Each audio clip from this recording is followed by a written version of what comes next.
Welcome back to Matchplot. We've got a quick turnaround as we look ahead to the midweek fixture, Millwall versus Coventry. Coventry extend their unbeaten start of the season with what ended up a comfortable 3-0 win against Birmingham. It settles us into the second position at early stages of the season, something us Cov fans aren't quite used to seeing. The team has faced some worrying injuries, with Rudoni and Mason Clark out with no confirmed date back. The questions on squad depth arise. Millwall sit in 10th with a mixed bag of results and will certainly be looking for some consistency. With poor home performances earlier in the season against Middlesbrough and Wrexham, they look to have turned a corner with better performances against Watford and Swansea, however, still looking to find their stride. Now into lineups. Coventry have confirmed that key man Jack Rudoni is expected to be out for a few weeks, and we actually had the surprise of Josh Eccles filling in that number 10 role where many expected Torp to come in. As we look ahead to the Millwall game, we're likely to see a similar starting 11 with our unchanged 4-2-3-1 formation, with the potential return of Mason Clark pending his injury recovery. Millwall typically opt for a 4-4-2 variant, 4-4-1-1 in their last outing, however remain fairly fluid in that setup. Smallbone plays within that advanced midfield position, sending Ivanovic to the bench. Millwall have a fairly lengthy list of injuries to key players, and whether we see some of those returning we shall have to wait and see. So now into their tactical breakdowns. So Millwall defensively sit relatively high considering they don't see a lot of the ball, and it's not quite as high as Coventry's where we sit very, very high. Offensively they have a fairly compact nature, so high enough to press and cause issues to that back line. When we look at their average positions, you can see a fairly flat back four, giving them defensive solidity, a slightly deeper midfielder, and then a more attacking options through the middle and then also out wide. Shot-wise, we can see their goals mainly stem from inside the box. 3 of those 6 are from set pieces, 4 of those 6 being crosses, so it gives you an idea of their build-up. Pass-wise, you will see, it's a touch messy. This is their game versus Swansea, and they struggled to retain the ball. With a season average of 72.3% pass accuracy, it indicates a lack of quality on that ball. The pass map shows a directness to their play and certainly take advantage of their physical presence to remain a threat in all areas of the pitch. Touch-wise, we can see they are deeper on the ball, again alluding to the fact that their midfield and forwards are less comfortable on the ball in terms of passing, being more happy to retain possession deeper to avoid the press. Average possession will be no surprise, they're 17th with 46.2% this season. Against more possession-based teams, they're happy to be without the ball.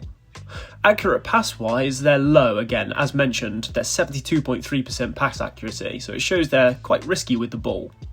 Now as we look into touches in the opposition box, we're used to seeing Coventry out in front, but Millwall coming in at second. Now this indicates their direct nature, their attack causing chaos and crowd in the box.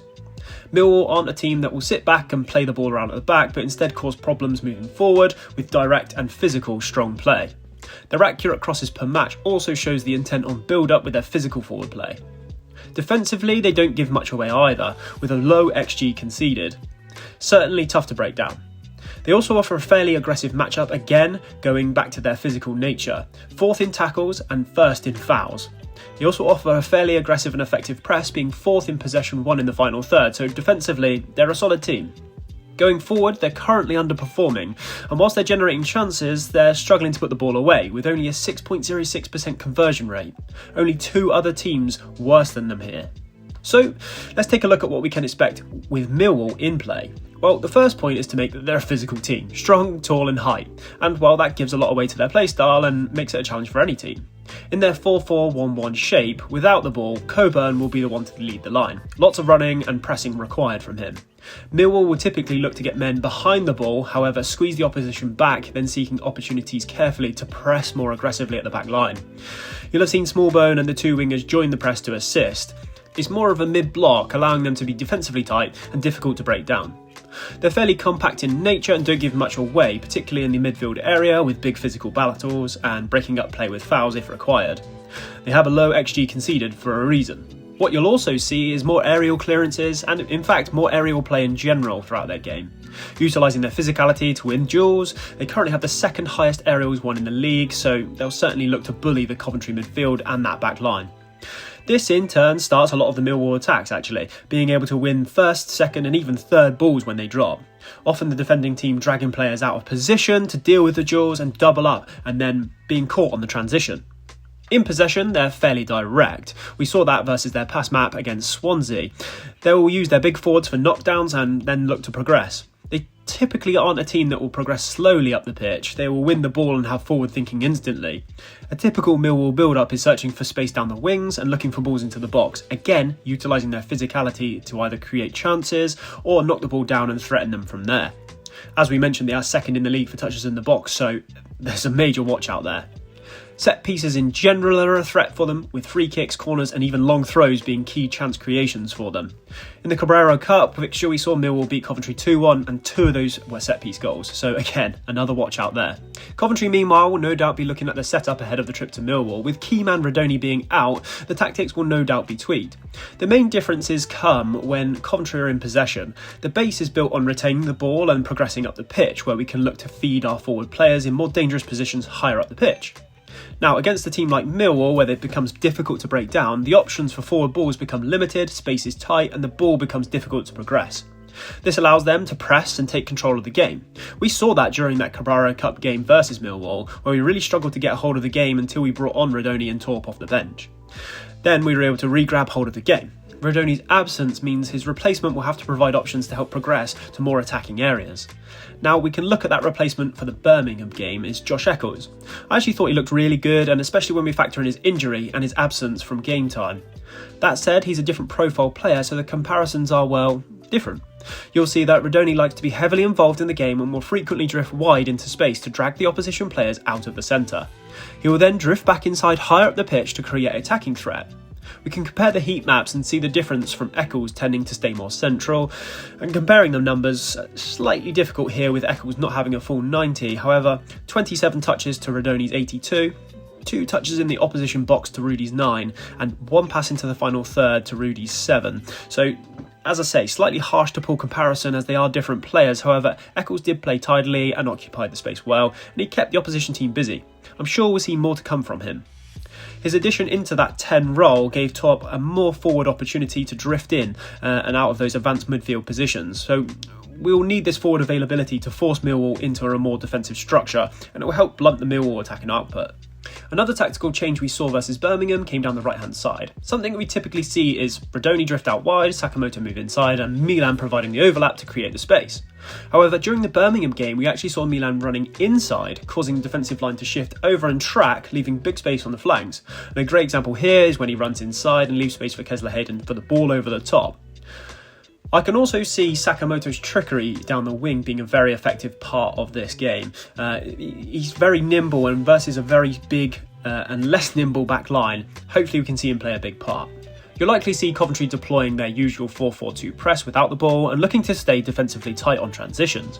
This is somewhere Millwall can be caught on, and after being drawn into a press, their reliance on defensive shape makes them suspect for counters.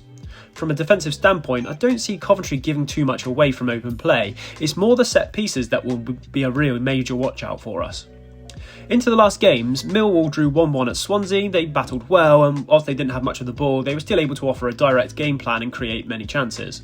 Coventry had a 3-0 win versus Birmingham, and whilst it was a great result, and what I would say was a professional display, we did look different on the ball moving forward in that absence of Rudoni. And without the sending off, I do wonder how it would have played out. Defensively, we actually looked very solid, but looked limited moving forward. Once Birmingham went down to 10, it was an expected dominant free-flowing Coventry display. I will make the comment on our last meeting with a 2-1 loss in the Cup. It's difficult to draw any conclusions as both teams played a weaker outfit, and whilst Millwall dominated that first half with Coventry looking poor, the subs from Coventry's first team flipped the script, and so it's not an easy comparison. So now into key players to watch. For Coventry, I'm going for Sakamoto again. He's not normally at his best against physical teams, but I feel with his nimble movement we could cause issues for their rather big back line. Milan, well, he's the next watch out. His attacking threat down that wing will be a key to unlocking Millwall's defence. Finally, Victor Torp. Not sure we need to say much here. Joint top scorer in the league, and that's, well, from midfield. For Millwall, we're going for Coburn. He's a handful for defenders, big presence, and can sniff out a chance. And Millwall fans will certainly want more from him. Kramer, the Millwall centre-back, he's defensively solid. Don't be surprised to see Hadji Wright having minimal chances all game. And finally, Ballo. He's actually the top in the league for possession won in the final third, so it'll be a watch out for quick turnovers and driving from there. Now into the predictions. I'd expect Coventry to be the dominant team on the ball here, even with it being an away fixture. I think the quality of that midfield is just going to really help them keep possession. That said, I think Millwall will be defensively tight, not allowing options to move forward and breaking up play where needed. Millwall will offer us strong physical battles in the game, and Coventry will look to match it, and this is an area that will be won or lost, key to win those second balls. Millwall will look to put plenty of balls into the box and will offer a threat from set pieces. Coventry will have a more balanced approach with plenty of activity down those wings. I'd expect Coventry to have an expected goals between 1 and 2, and Millwall possibly under 1. Chances could be limited, and there are going to be messy periods within this game, so it's about being key to get the ball down and play with it. Putting it through the match plot model, it's coming out with a 2-1 away win. It's a tight turnaround from the weekend, and fatigue may play a part, so let's see how it goes. As always, thanks for watching, and if you want to support the channel, then hit like and subscribe, and we will see you next time.